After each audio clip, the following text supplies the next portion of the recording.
అంతటిలో, నీ రాబడి అంతటిలో ప్రథమ ఫలమును, నీ ఆస్తిలో భాగమును ఇవ్వు. నీ ఆస్తిలో భాగము ఇవ్వు. ప్రథమ ఫలమును నీ ఆస్తిలో విత్ యువర్ వెల్త్ ఇచ్చింది.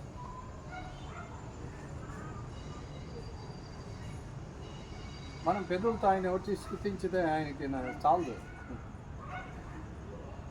అవునా? మనం నోటితో ఒట్టిగా స్తుతిస్తే చాలదు.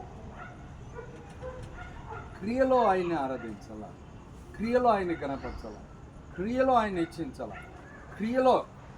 అది ఇక్కడ చెప్తున్నాడు. బై గివింగ్, దాని ఇంగ్లీష్లో స్టీవార్డ్షిప్ అంటారు.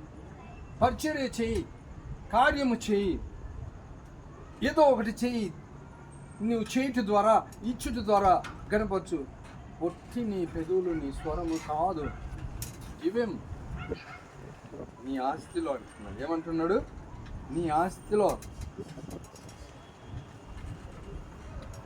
మనం కలిగి ఉన్న దాంట్లో, మనం సంపాదించే దాంట్లో, మనం దేవునికి ఇవ్వడంలో దాని అర్థం ఏంటంటే, ఇదంతా నాది కాదు, నీదే. నేను